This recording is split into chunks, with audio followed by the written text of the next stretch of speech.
En las 8:45, hoy día, lunes 4 de enero, se encuentra ya con nosotros el presidente de la República, Alejandro Maldonado Aguirre. Su nombre se encuentra prácticamente en la boca de muchísimas personas en las redes sociales. Su cuenta es mencionada constantemente por la decisión que ha tomado de crear 4 acuerdos gubernativos que le dan vida a sendos salarios mínimos diferenciados en el mismo número de circunscripciones geográficas del país, en 4 municipios, en Estanzuela, Zacapa, en Guastatoya y San Agustín Acazahuastlán, El Progreso, y en Mazagua, Escuintla. Señor presidente, gracias por acompañarnos. Bienvenido a las 8:45 y Claudia Méndez arranca esta conversación. Mira, vamos a arrancar con una pregunta que hemos planteado anteriormente. Como abogado y como exintegrante de la Corte de Constitucionalidad, ¿supo a qué se refería ese fallo de septiembre cuando dijo 1.500 no es un salario mínimo diferenciado constitucional? 4 meses después, usted sale con un acuerdo gubernativo que dice, entonces 1904 sí que lo es constitucional. ¿Puede explicarnos la deducción para llegar a ese acuerdo? En efecto, por un cálculo matemático que la misma Corte indica en su sentencia, que 2 salarios mínimos formarían el mínimo vital, de manera de que al haber uno fijado a ese 50%, está formando el mínimo vital familiar. El mínimo de la canasta básica vital. Del alimenticio. Presidente, ¿y por qué decidió usted, después de conocer lo polémica que había sido la iniciativa durante el gobierno de Otto Pérez Molina, revitalizarla y darle cuerpo a usted a esta iniciativa? Bueno, ustedes conocen muy bien la vida. Él siempre insistía que los gobernantes tienen que tomar decisiones, sea de una forma o de otra, pero no estar buscando lo ecléctico para ver si quedaba bien con uno o con otro. Yo realmente pude haber hecho lo que en alguna oportunidad me dijo mi amigo magistrado de un tribunal extranjero: a nosotros acudimos a la gaveta. Este expediente está muy complicado, lo engavetamos. Pero a mí me dijeron, nos quedan 48 horas para emitir esto porque tiene que entrar en vigencia para el año próximo. Y con los feriados y la publicación del diario oficial, examinémoslo, lo vimos y dije, bueno, la Corte de Constitucionalidad señala un parámetro, atengámonos a él. Pero yo respeto el criterio de la Corte. Tengo entendido que lo han impugnado. Y será en manos de la Corte decidir si lo suspende provisionalmente o lo resuelve hasta la sentencia. Pero es la Corte la que al final decide la constitucionalidad de la norma. Señor presidente, ¿cómo responde usted a alguno de los argumentos que han surgido a raíz de ese acuerdo gubernativo? Por ejemplo, que no se ha pensado en las casas en donde solo existe una persona que sale a trabajar y por ende no hay otro salario más que sumarle a este salario mínimo diferenciado. Bueno, pero en realidad es casuístico. Nosotros tenemos que ver el perfil. Sobre todo, y es muy importante, eso no es una iniciativa del Ejecutivo, sino es una iniciativa de los municipios, basados en un principio constitucional que ha tenido poca vigencia real, que es la desconcentración. Yo he dicho que nosotros todavía vivimos bajo el espíritu presidencialista de don Manuel Estrada Cabrera, que en él radicaba todas las decisiones, o de don Jorge Ubico. Pero realmente, ¿cuándo vamos a animar a la provincia a que se exprese?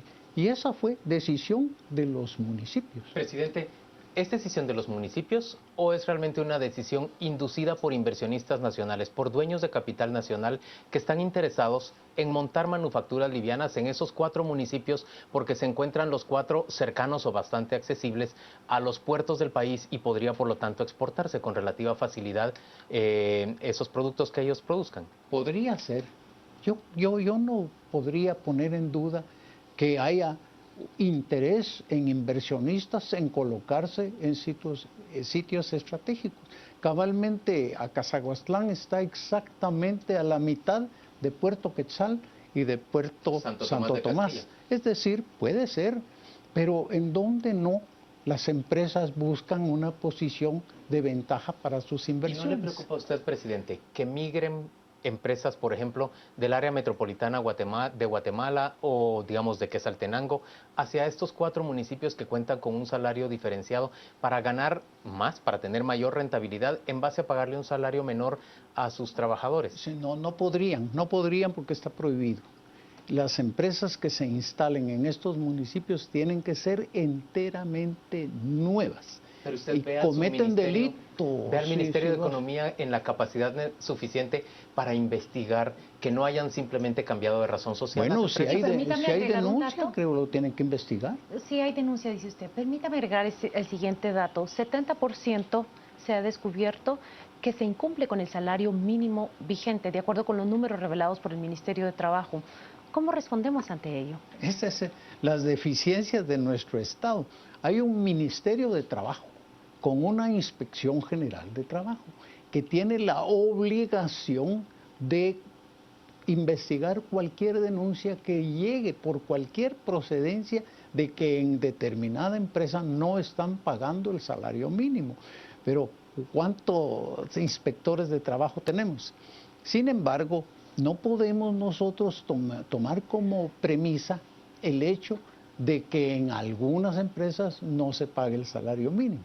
Si no se paga, se incurre en faltas administrativas que deben de ser perseguidas.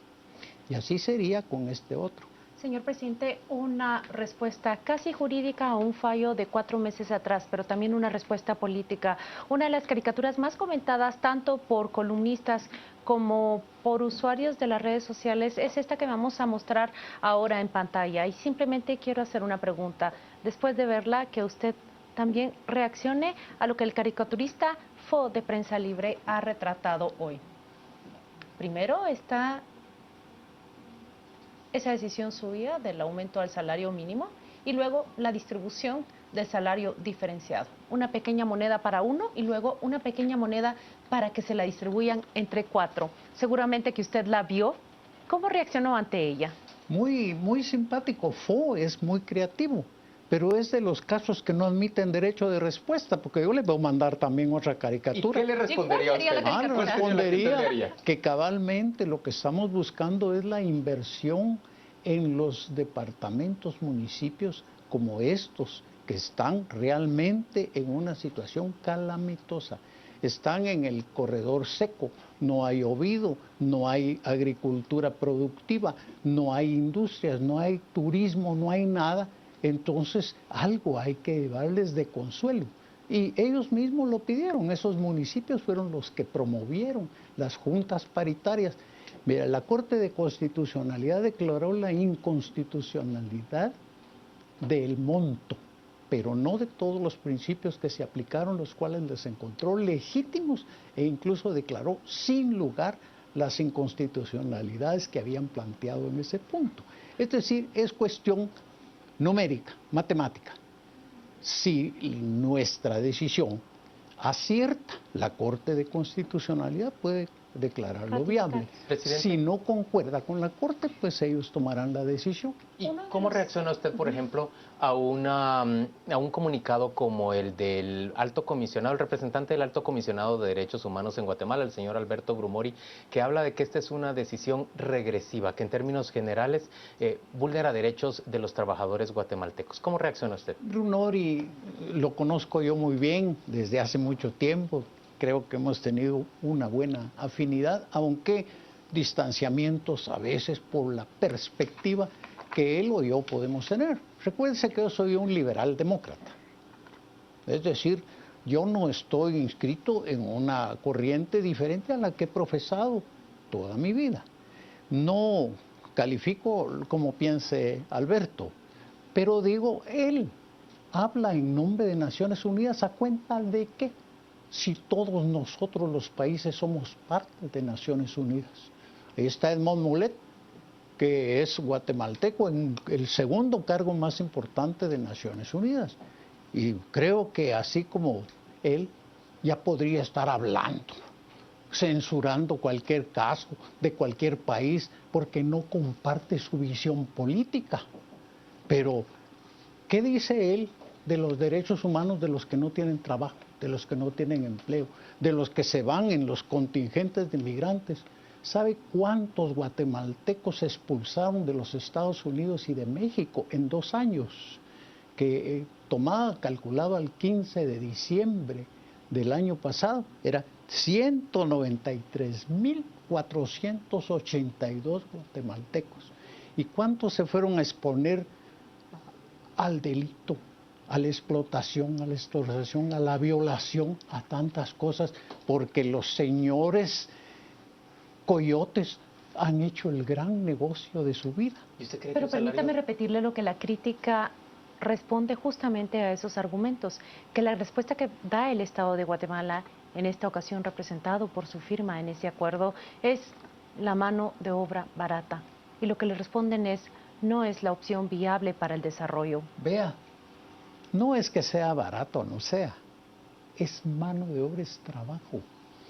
¿Qué alternativa tienen los padres ahí de Cazahuastlán cuando ven a su hijo adolescente ya creciéndole el bigote, que no va a tener un empleo y van a tener que hipotecar o vender lo que puedan para que tome un viaje a los Estados Unidos a buscar empleo, o que se venga aquí a la capital a perderse en este infierno que hay en zonas periféricas donde hay dominio de crimen organizado? No es la mejor opción. ¿Y usted cree que un salario de 1.904 quetzales y una inscripción en el Seguro Social va a permitir que se desincentive a las personas de viajar a una vida más próspera o en busca de una vida más próspera hacia Estados Unidos? Yo no lo sé, pero al menos nosotros tenemos el deber y la obligación de darles oportunidades. Si ellos optan por el sueño americano, pues allá, con su conciencia. Después nos recargan. Yo tuve que tomar una decisión muy difícil con el caso de los migrantes cubanos, cuando trataron el asunto en el seno de los países de Centroamérica. En el SICA, en El Salvador. Sí, la solidaridad. Irritó mucho usted al presidente costarricense con bueno, su decisión. pero es que yo tuve que hablar con franqueza. Le dije, mire, la solidaridad no significa que el problema de un país se le traslade a otro. ¿Qué hacemos aquí con cerca de 10.000 migrantes cubanos? No tenemos albergues, no tenemos alimentos, no tenemos dinero, estamos en quiebra, etcétera. Yo sí estoy dispuesto a aceptar contingentes graduales y controlados y a expensas de quien corresponda para que pasen por Guatemala, pero deben de garantizarme que México los acepta y que Estados Unidos también. Era difícil. Ahora esto va caminando, pero Guatemala, con nuestros problemas, esos 190 y pico de mil guatemaltecos echados del norte, ¿cómo podíamos recargar a nuestro país con migrantes cubanos? Señor presidente, regresando al tema de estos acuerdos gubernativos, en el segmento anterior justamente uno de los críticos que se sentaba en ese lugar donde usted ahora está sentado, hablaba sobre la ausencia de cifras, estadísticas e indicadores reales que permitan sustentar esa medida. Y el fallo de la Corte de Constitucionalidad hace 4 meses hacía la referencia que ese salario mínimo diferenciado haría bien en fijarse tomando en cuenta tanto el costo de la vida, pero al mismo tiempo las posibilidades patronales. ¿Se ha tomado en cuenta esto a la hora de emitir esos acuerdos? Bueno, existe un estudio sobre esos temas, pero a lo que vamos a la realidad, los teoréticos están muy bien, que nunca han salido de la capital o de viajes al extranjero, que se vayan a meter a esos lugares y que me digan si en esos lugares no están clamando por tener un empleo. El costo de vida en San Agustín es más barato que el de la capital. ¿Y las posibilidades patronales? Bueno, cabalmente por la competitividad. Mire, hay otros países que han hecho su gran riqueza por la exportación. La exportación tiene la cualidad de que no está usted gastándose su dinero porque está regresando convertido en dólares. Presidente, ese salario mínimo diferenciado, según usted, ¿debería ser permanente durante cuánto tiempo o temporal? Hasta que las empresas alcancen un cierto nivel y puedan pagar el salario mínimo completo. Es que se va a revisar año con año. Puede ser que dentro de un año haya un presidente que piense en forma diferente a como yo he pensado y lo eleve a condiciones en que ya no sea competitivo y las empresas se vayan. Países en el mundo para acoger empresas abundan. Lo que pasa, y nosotros tenemos esa cualidad. Dijo una vez Konrad Adenauer, cuando dejó su gobierno, le preguntó a un periodista, ¿y cuál fue algún deseo que usted no se le pudo cumplir? Yo, tener 10 metros de frontera con los Estados Unidos. Pues eso, Guatemala tiene 1000 kilómetros de frontera con el norte. ¿Por qué no lo aprovechamos? E incentivemos esas empresas. Advierto que no fue decisión del gobierno, sino fue petición de los municipios. Presidente, hay una pregunta en las redes sociales respecto a si era indispensable o no seguir un proceso de comisiones paritarias para establecer este salario mínimo diferenciado. Sí, se hizo. Y las comisiones llegaron a fijar un monto más bajo que fue el aprobado anteriormente, que se declaró inconstitucional. Nosotros, al ver el minimum vitae que establece la Corte, pues subámoslo a como la Corte dijo y un poco más. Usted nos ha dicho que sí existen estudios en esos 4 municipios que sustentan el decreto de este salario mínimo diferenciado, estudios económicos que dan cuenta de que habría personas que podrían disfrutar de estos salarios, y empresas que estarían interesadas en llegar ahí. Hay estudios actuariales también, respecto de que el ICS podría ofrecerle cobertura a las personas que se volverían automáticamente en cotizantes con esos salarios tan bajos. Correcto. Es que eso es uno de los elementos valorativos que no se ha considerado. Es decir, nosotros tenemos empleo informal. Hay 6 millones de guatemaltecos aptos para el trabajo y de eso solo la 1/4 parte está con empleo. ¿De dónde? El resto no va a tener seguro social, cobertura de las garantías del Código de Trabajo, la jubilación, el retiro, una serie de ventajas. Y las empresas que paguen sus impuestos. Nosotros recibimos un mensaje directamente del Colegio de Abogados, del cual usted es un agremiado. Y el mensaje dice literalmente que la Junta Directiva ha decidido esta misma noche, por unanimidad, solicitar también que se deje sin efecto esos acuerdos y apelan a que violan el principio de igualdad. Son sus pares la Corte, discutiendo justamente. El Colegio de Abogados tiene personería en la ley de amparo para interponer esas acciones. Que lo hagan. Y ha dejado de interponer esas acciones, pero parecen motivados ahora. Yo a veces me hago la pregunta, ¿y yo qué gano con este asunto? Y realmente yo tomé el coraje de hacerlo, sabiendo el desgaste que eso implica, porque hay un posicionamiento casi ideológico de las cosas. No casi, absolutamente ideológico respecto a esto. Y entonces, obviamente, yo sabía a quienes podía llevar un buen mensaje y a quienes no. Por ejemplo, CACIF. Me enviaron documentos grandes los sectores empresariales para que yo vetara la ley de las tarjetas de crédito. Y trataban de convencerme los perjuicios hasta fiscales que esa ley traía, pero no la veté. Pensé a mí, tienen el poder necesario para acudir a los tribunales y tener los mejores abogados de Guatemala para que defiendan su causa, que vayan a la Corte. Y en este sentido, que vayan a la Corte. Presidente, ¿trató el CACIF de persuadirle en este caso a favor de la creación de los salarios diferenciados? Ninguna cuestión. Pero le quiero hacer una pregunta Porque en referencia. Eso sorprendió hasta el CACIF. Una pregunta en referencia a lo que ha dicho. ¿Qué gano yo con estos acuerdos? ¿Siente que ha perdido en cambio? No, pero si lo mantengo en la gaveta, ni a favor ni en contra.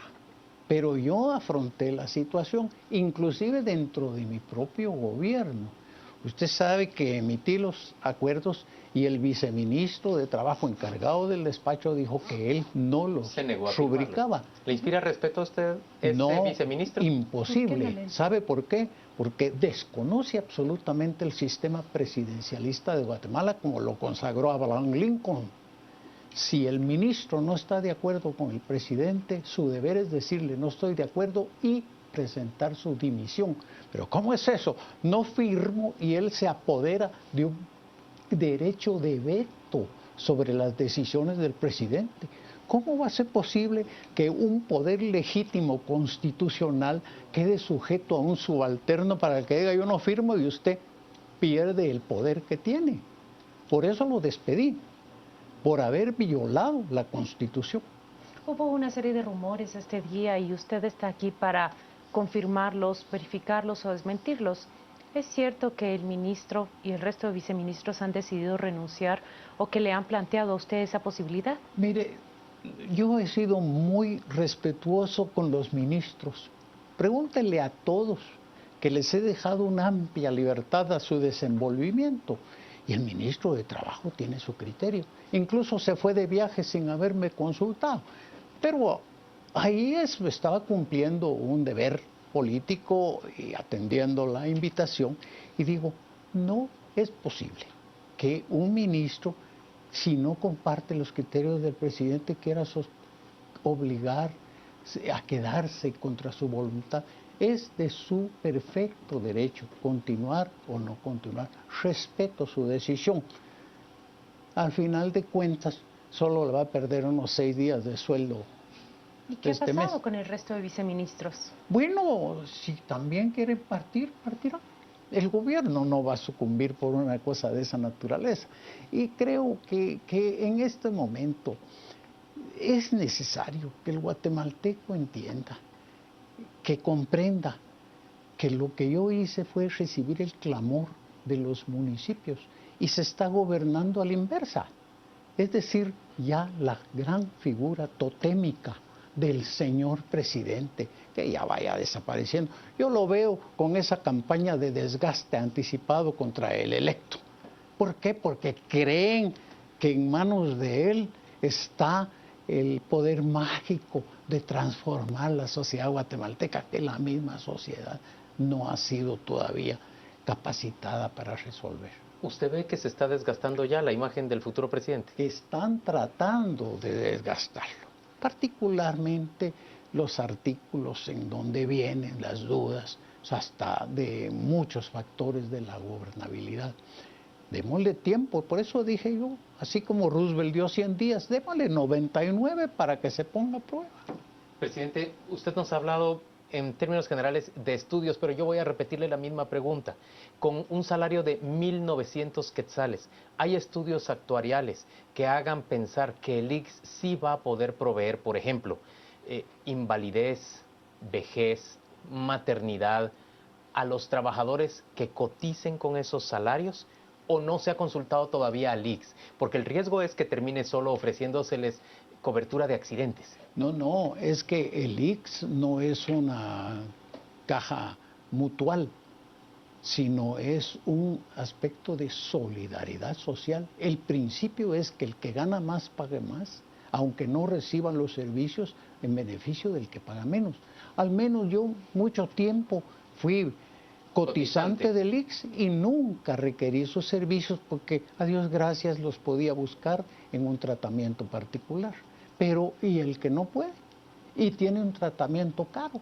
Uno que necesita una operación de 50, 60 mil quetzales o algo así, tendrá que saber que se lo están financiando los trabajadores a quienes les descuentan de su salario en una proporción que ellos no van a utilizar. Este acuerdo contempla, por ejemplo, esa protección y esa cobertura de seguridad social. Ahora, la pregunta es, ¿debiera acompañarse de otras políticas públicas que garanticen que Guatemala rompa con ese modelo de ofrecer históricamente como el mejor atractivo la mano de obra barata? No, así tiene usted razón, tiene razón. No es solo el clientelismo de decir aquí hay mano de obra barata y vengan a invertir a Guatemala. ¿Qué debiera hay hacerse una serie de en el cortísimo plazo? Bueno, usted sabe la política tributaria, que es la redistribuidora del ingreso. Si estas empresas tienen un margen amplio de utilidades, tendrán que cotizar más al fisco. Presidente, hemos llegado ya al final de esta conversación. Le agradecemos enormemente que haya aceptado usted participar en esta plática, pero que además desde el día de ayer haya estado pendiente de la discusión que sostiene Canal Antigua respecto de ese salario mínimo diferenciado, que nos haya enviado incluso una recomendación, ¿verdad, Claudia? Exacto, una exhortación, dijo usted, a través de su cuenta de Twitter, que nos ha confesado que usted mismo usa. Sí, sí, sí. Muchas gracias. Muchas gracias a usted. Vamos en este momento a presentarle ya la información de los deportes y de inmediato le damos la bienvenida a nuestro compañero Juan Carlos Sandoval para que arranque la discusión en A las 10 p.m. también.